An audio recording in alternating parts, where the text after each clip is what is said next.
You're in the emergency room of the Philadelphia City Hospital. I'm gonna ask you some questions.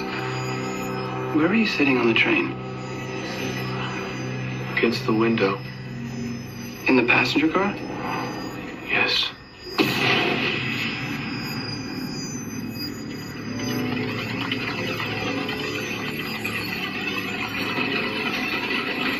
You're certain you were in the passenger car? Yeah. Where are the other passengers? Your train derailed. Took a curve too fast. A second train collided with yours after it derailed. The debris spread over 1 mile.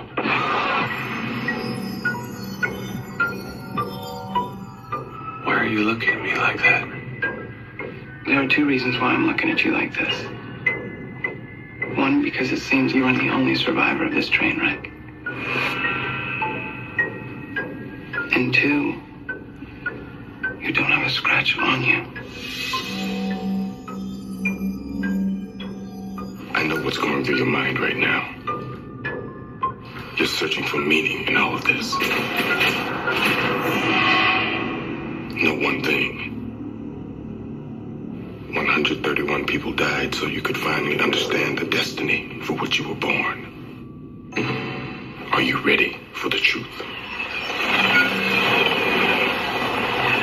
Hey there, and welcome back to Dave's Movie Diary. Before I get into Unbreakable, I just wanted to remind folks who are new to this pod what I'm trying to do here. Really, all I'm trying to do is just talk about the film that I watched most recently. And I'm not trying to litigate for it. I'm not trying to say that you definitely should watch it. Sometimes I don't enjoy the film that I watched, and I'll say why.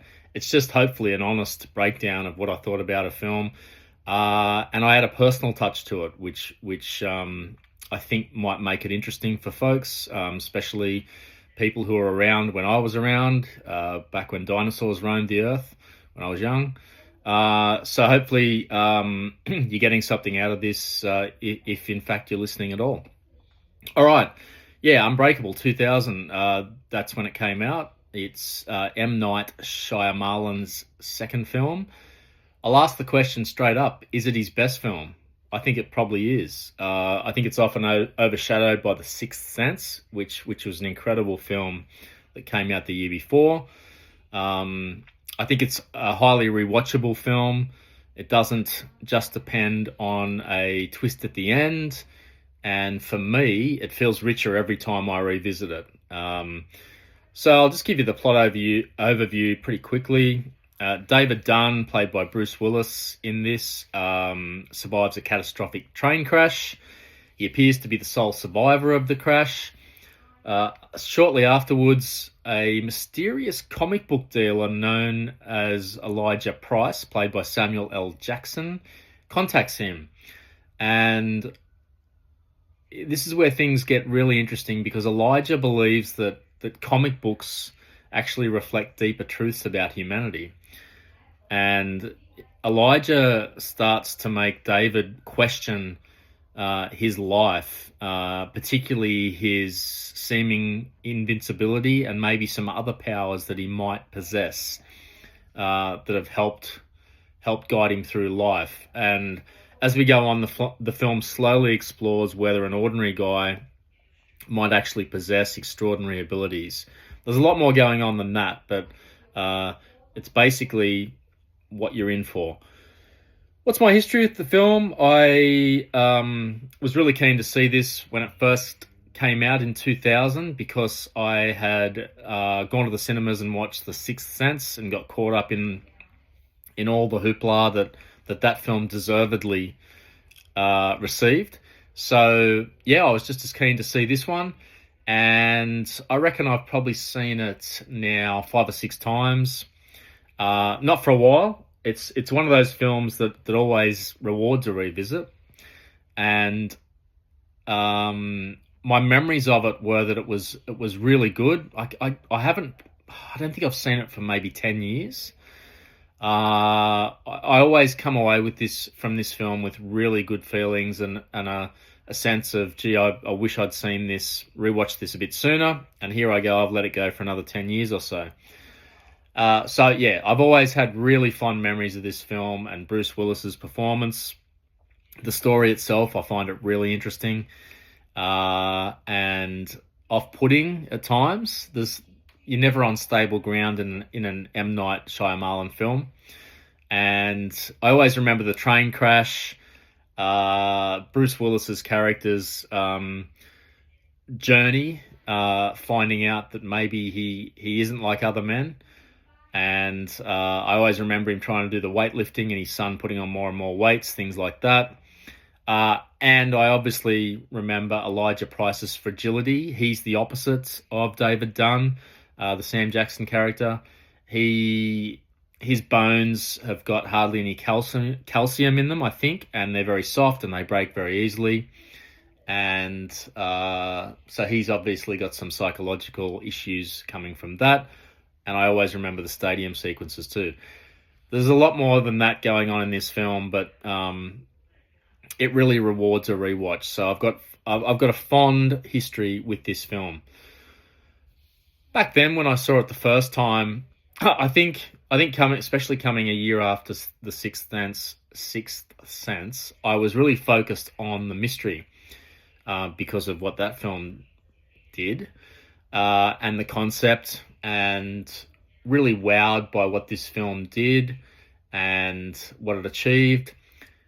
Now, 25 years later from the first watch, and not too many in between and not for a while, it's the emotional side, and this always happens to me. I see much more the people dynamics working here. The difficulties in the marriage between Bruce Willis and his wife, played exceptionally well in an understated performance by Robin Wright Penn. She was still Robin Wright Penn at this point. Family relationships with his son and how they're affected by his journey, particularly as it looked as though he was about to depart and go to New York. The film's set in Philadelphia, by the way. And yeah, I was really fascinated by those dynamics, but I really just like the way this film looks and feels, and some of the costume choices, the running time. Yeah, I noticed a lot of things that I probably hadn't noticed before. And more on the relationship side, the first few times I was really wowed by the concept more than anything. M. Night Shyamalan, what an interesting filmmaker he is. And like to make The Sixth Sense and Unbreakable in 2 years as your first two films, like what a 1-2 punch. I'd be intrigued to know if anyone's come out of the blocks stronger in 2 years with two completely different concepts that are both really original as well. It maybe suggests to me a director who's overflowing with ideas, and the analogy that springs to mind is a band that comes out of the gates really strong as well and has a couple of massive albums, the first two, and then they've still got some ideas left over, so their third album's pretty good too, but not quite as strong. And by the fourth album, they're having to come up with it on the fly while they're touring, and there's usually some weaker material there. I kind of think about M. Night Shyamalan in the same context, because I think Signs was his third film that came out a year or two after Unbreakable. And I remember it being quite good too, but not as good as the first two. But I'll have to rewatch it and see how I've changed, or if my views changed. I do think there's some touchstones with Spielberg. His concentration on human relationships, which is always a Spielberg thing. There's always a lot of warmth in the characters in Shyamalan films, and there's a lot of ordinary people facing extraordinary circumstances. It's still grounded in reality a lot of the time, but with a slightly darker, stranger, more unsettling edge than Steven Spielberg brings generally. So I just feel that after Signs in particular, maybe The Village was good too. I think I've got reasonably good memories of that one, but some of the later ones, Lady in the Water. There was one with Mark Wahlberg too. I can't recall what it was called. Yeah, he went off the boil there for a little bit. Oh, there's another one that's set on an island where people age weirdly. That didn't really work for me either. Anyway, he's still a groundbreaking director for me, and I love his creativity that he comes up with the scripts and he directs. Bruce Willis, such a not the 90s, I guess from Die Hard in 88 all the way through to this, and maybe slightly there's a few scattered films throughout the 2000s, but he really owned that time with a few other people, didn't he? Such a strong bunch of films that he amassed from Die Hard in 88, the sequel in 1990, Last Boy Scout.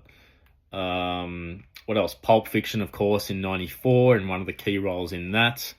12 Monkeys. I always remember him in The Fifth Element, of course.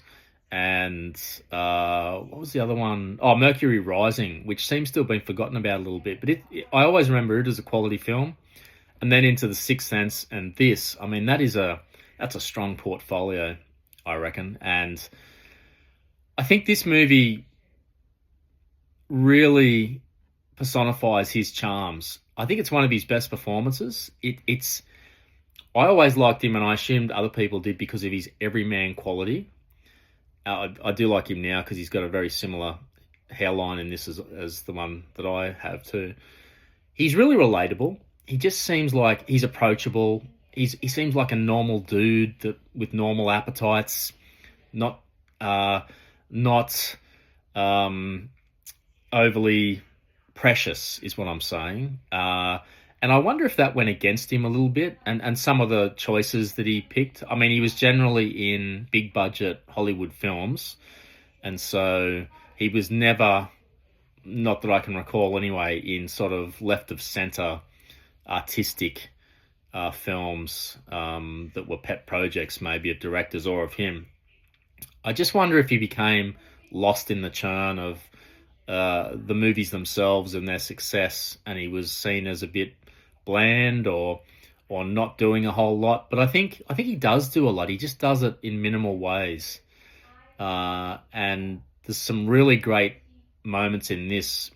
None better than the breakfast table conversation with his son, which is largely done through facial emotions, and when they're pushing the newspaper back and forth, and they share a very touching moment that ends in tears for both of them, and it's a really restrained performance for the most part from Bruce Willis, and I think it's really great. I was thinking too, maybe you could compare what he did in his career, and Die Hard sums it up better than any other example probably, that he was put in extraordinary circumstances and then had to deal with it without superpowers. Excuse me, much like Harrison Ford did, but with a vastly different dynamic than Harrison Ford brings, obviously. I mean, no matter how hard Ford tries to dull himself down or make himself normal, I mean, he's just got those looks and that easy charisma. Bruce Willis does too, but I don't know, he seems more relatable to me. So, great performance from him, one of his best. Sam Jackson as Elijah Price. Maybe one of his most unusual performances. He's physically fragile. He's really emotionally damaged. From the get-go as a kid, because he couldn't go outside and play because he'd break every bone in his body. The other kids called him Mr. Glass, as they do. And that really did something to him, started to spur some paranoid delusions and some other spin-offs of that. He becomes an obsessive comic book collector in this. It's an intriguing role that he makes it work, and those eyes of his that seem to just stare out at various times in this film. Especially, there's a great scene where he's in a wheelchair in a comic book store, refusing to leave, and he makes it very difficult for the operator. And his stare in that scene is extraordinary. I love the wardrobe choices for him in this. It looks like he's on the, I don't know, at times the bridge of the Enterprise, the Star Trek ship. Just the very sci-fi, the clothes that he's wearing in Philadelphia, in his flat or in his home, surrounded by shelf after shelf with preserved comic books behind plastic screens. Yeah, totally different energy he brings to this. And yeah, I shouldn't get into it too much because I don't want to spoil this film for people who haven't seen it, but he's very disturbing at certain times. But you do feel for him, obviously. He's got this terrible condition. So, tricky part, but maybe a character unlike a lot of others that we've seen in mainstream cinema. Robin Wright Penn, I spoke about, really warm, grounded performance again. That's her thing. You think about her character in Forrest Gump and other films. She just has a look of girls that maybe, or certainly girls that I can remember having a similar look, being relatable, being normal, grounded. She brings the anchor to this film, and she also brings, I guess, an aspect of a point of difference to Bruce Willis's seeming invincibility in this. Well, he might be invincible, but he can't make his marriage work, can he? And it's not an over-the-top performance by any means. A very realistic portrayal of David Dunn's wife. I should mention too Spencer Treat Clark as their son. It's another great example of Shyamalan directing child actors exceptionally well after what he did for Haley Joel Osment in The Sixth Sense. And this kid doesn't have the cutesy sort of look that Haley Joel had. He just looks like a normal kid, but his reactions are just spot on to me. And some really emotional scenes between him and Bruce Willis. And Bruce Willis, got to hand it to him, obviously works well with kids. He also worked with a kid in Mercury Rising. He seems like someone who relates easily to kids. So he just seems like a good fella, and it's obviously the elephant in the room. I couldn't help thinking about his current condition, and it just seems so cruel that a guy with his mischievous wit and sparkling charisma could be inflicted with dementia, or the early signs of it anyway. The other things that stood out for me on the rewatch were the direction and visual style that Shyamalan brings. Some great work with the camera, circling young Elijah when he's sitting on the park bench after his mother has dared him to go and get the present sitting there. We see it spin around in a 360 while the character's turning the comic book around. Really good. Some great lens effects works around heights and staircases, accentuating that, bringing a real sense of danger and suspense to just everyday situations, as when Sam Jackson is pursuing a man from the stadium to the railway. I think he really... There's other examples as well, but they were two that just stood out to me where he really makes the cameras work for him. Controlled pacing, but I could have used more time with these characters. I really enjoyed this. Great use of color too, especially with Sam Jackson's wardrobe and other aspects throughout the film. I don't know. I just noticed splashes of color. The film felt really intimate and grounded and human above all, even while it was exploring this comic book mythology and left of center plot. And he managed to make, frankly, impossible things seem kind of credible, or maybe that could happen. So it's just an incredibly assured second time out for him. And I love the little cameo he does too in the stadium when he gets patted down by Bruce Willis. My favourite scene, though, and I've talked about it already, is the dinner table newspaper scene where David and his son gradually acknowledge the truth about their situation. Minimal dialogue, just this quiet revelation, and you can, I don't know, they feel like father and son. There's such a strong bond between them, and the three of them, really.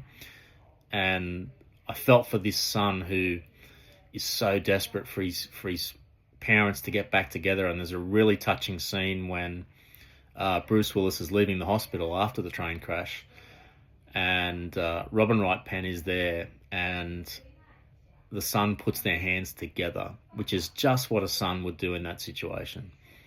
I've seen it happen. So really great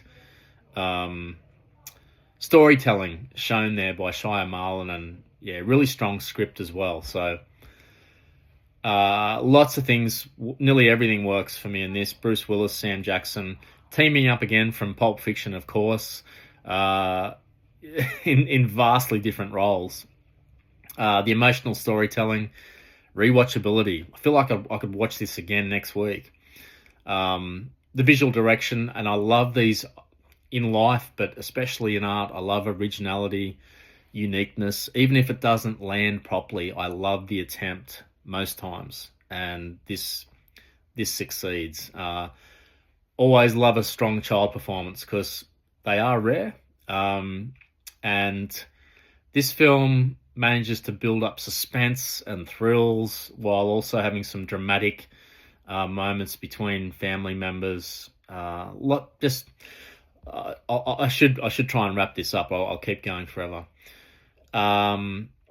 People expecting a conventional superhero or sort of, I don't know, element to that, which they're probably used to over the last 25 years, will struggle with this. And it is different.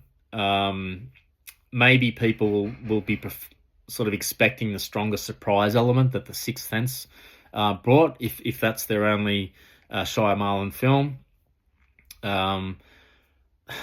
I don't know if this is really a thing, but I put it in anyway. The slower pace mightn't work for everyone, but I don't know. I think there are a lot of things going on, but it's not just that cut that you get in lots of films that are made now. So a great example of early Shyamalan when he still was fearless and original, daring to dream, bursting with ideas, makes me curious now to revisit at least Signs and possibly The Village as well.